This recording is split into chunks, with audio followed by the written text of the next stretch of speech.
Long ago, in the vast and endless plains of the Maasai Mara, there lived a warrior named Lemayan. He was the pride of his village, a man of great strength, courage, and beauty. Women from all around sought his favor, but Lemayan, proud and stubborn, turned them all away. He often boasted, "I will not marry just any woman. My wife must be as perfect as the moon, as graceful as the river, and as mysterious as the night itself." The elders warned him against such arrogance. "A man who places himself above others invites misfortune," said the chief. "There are many things in this world that are not meant to be desired." But Lemayan did not listen. He was certain that somewhere a bride worthy of him existed. One fateful evening, as the sun bled into the horizon and darkness crept across the plains, Lemayan wandered near the edge of Oltim, the forbidden forest.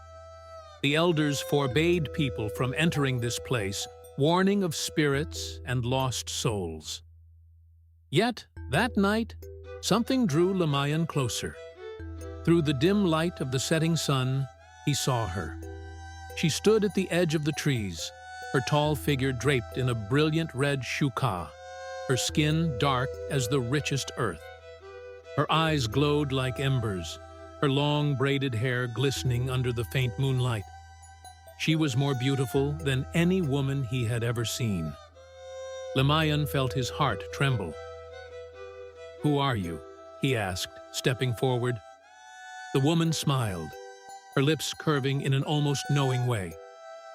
"I am Naserian," she said, her voice as smooth as the whispering wind. "I have waited for a man like you." Her words bound him. Her presence overwhelmed him.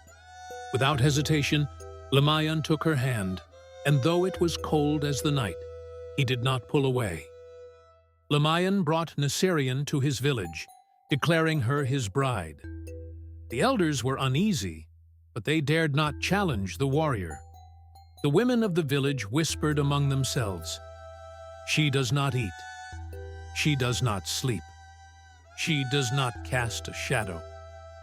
But Lemayan, blinded by love, or perhaps something deeper, dismissed their words. He saw only perfection in Naserian. Her beauty never dimmed, her voice never lost its enchanting melody, and when she danced, she moved like the wind itself. Yet, as the days passed, something gnawed at Lemayan's mind. Naserian was strange. She never spoke of her past. She never removed her beaded necklace, nor her red shúkà, even on the hottest days. And her eyes, those glowing embers, never seemed to blink. Then the dreams began. Every night, Lemayan dreamed of the forest. He saw Naserian walking among pale, hollow-eyed figures. He heard voices whispering in a language he did not understand. And always, he woke to find his wife staring at him, her lips curled into a smile. "Did you have bad dreams, my love?"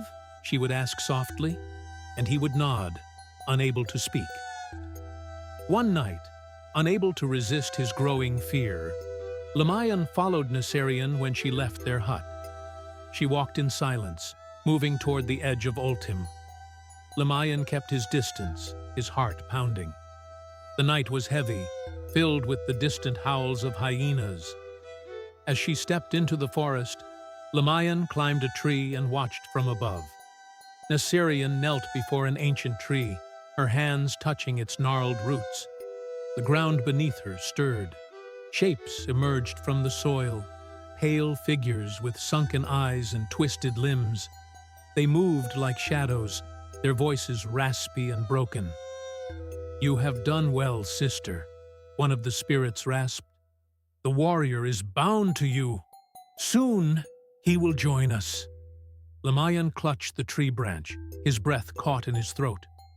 He had married something not of this world. Naserian was not a woman. She was a spirit of the dead. "He grows suspicious," Naserian whispered. "He followed me here." Lemayan's blood turned to ice. Lemayan turned to flee, but the spirits heard him. A shriek echoed through the forest, unnatural and piercing. He leaped from the tree and ran, his legs burning as he raced toward the village. Behind him, the whispers of the dead grew louder. "You should not have followed me, husband."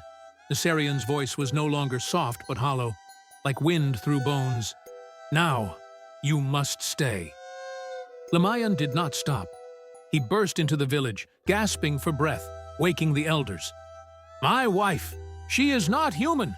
She is a spirit!" The chief's face darkened. "We warned you, but you would not listen. Now, the spirits claim you." The warriors gathered, armed with torches and spears.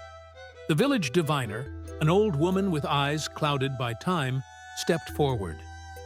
"She must be sent back to the world of the dead," the diviner said, "or she will take Lemayan with her."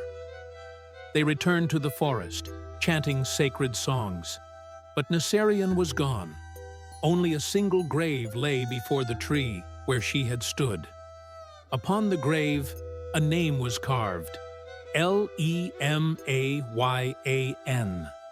From that night, Lemayan was never the same. He grew silent, his once bright eyes shadowed by fear. His strength faded, his laughter vanished. He lived in constant dread, knowing Naserian still watched from the darkness. And on nights when the moon was full, villagers swore they saw a woman standing at the edge of the forest, her red shúkà billowing in the wind, her glowing eyes fixed upon the village, waiting. Some say she still searches for Lemayan. Others say she seeks another husband, another foolish man who dares to love a woman more beautiful than the night itself. But one thing is certain, no Maasai warrior ever sought a bride from the shadows again.